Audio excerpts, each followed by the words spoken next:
everyone, welcome to the Digital Horizon. I'm your host Virginia, and today we are going to talk about how artificial intelligence, virtual reality, and augmented reality are transforming the way we live, learn, communicate through digital media. You probably use one of these today without even thinking about it. They are already part of our daily routines. From how we shop to how we study and even how doctors train. In fact, according to the report by Global Growth Insight, the global AI, AR, and VR market is expected to reach about 157.88 billion Canadian dollar in 2026 and going to climb further to 2.89 trillion Canadian dollar by 2035 because of the strong demand in gaming, education, healthcare, and industrial training. So let's quickly dive deeper into it. First, let's talk about AI. A great real life example is Netflix or Spotify that we use every day. They use AI to learn exactly what you like. But in 2026, it goes further. Take Duolingo, the language app. They now use AI tutors that talk to you like a real person. If you make mistake, the AI doesn't just say wrong, but it explains why you are wrong, just like a human teacher would. Isn't it amazing? It's helpful, but I do miss the human touch. Last week, I used an AI chatbot to process a medical claim. It did its job, but it didn't understand how worried I was. Don't you feel a specific kind of frustration that comes from being efficiently handled by a bot when you are actually having mini meltdown? It's like getting a perfect math answer when what you really need was, hey, I have got you. It's going to be okay. So, in my perspective, AI is smart, but it doesn't have a heart. We still need people for a big stuff. Now, let's talk about AR. This is where digital pictures sit on the top of real world. A famous example is IKEA Creative app where you can take a picture of your empty room and place a real sofa there using a phone screen. Isn't it a miracle? You can see if the blue, white, red or any shape of sofa matches your walls before you spend any money. Another example would be a Google Maps live view. If you are walking in confusing city like Tokyo, New York, or like me here in Canada as international student where all these streets seem same and confusing, you just hold your phone up and use digital arrow appears on the street in front of you to show you exactly where to turn. Isn't it very helpful? Wow!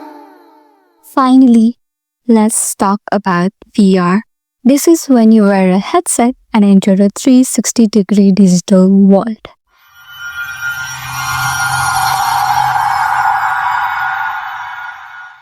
Isn't it would be wonderful experience? And I would also like to mention one thing as well. This is very important. New study from Mayo Clinic, they found the VR is a great way to help people who are about to have an open heart surgery. Usually, patient feels scared or anxious before surgery. Instead of giving them medicine to calm down, doctors let them wear a VR headset for 10 minutes. The patient sees beautiful scene of nature like trees, water, greenery, and follow the guided breathing. The Mayo Clinic found that this actually lowered the patient's heart rate and made them feel much better. It's amazing because it's a non-drug way to help someone feel safe during one of the scariest moments of their life.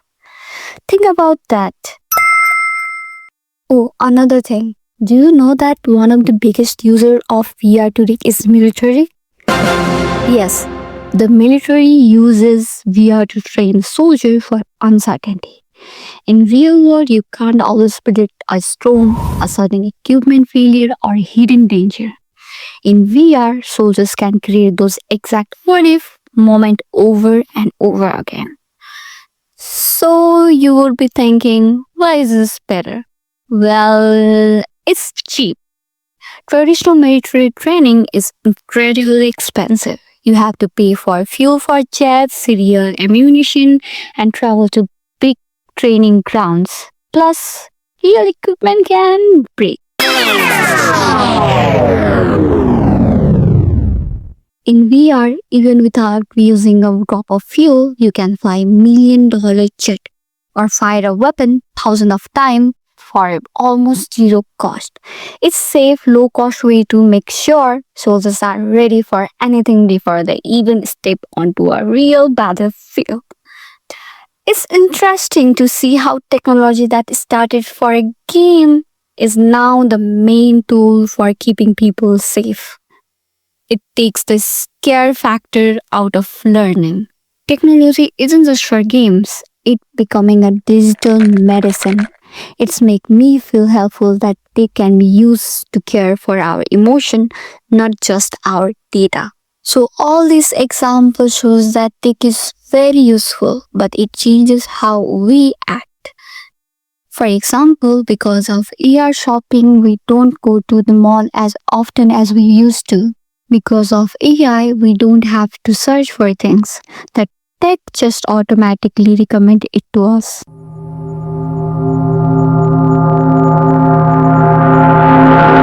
The fear, the danger I have feel the most is we might stop talking with real people. If my AI tutor is my only friend while learning a new language, I might feel lonely because you need people to communicate with them, to share your feeling. But we have to use these tools very carefully. We have to use these tools to reach the real world, not hide from it. So at last, whether it's doctor practicing in VR or you putting a digital chair in your living room, tech is here to help. Just remember, look up from the screen once in a while.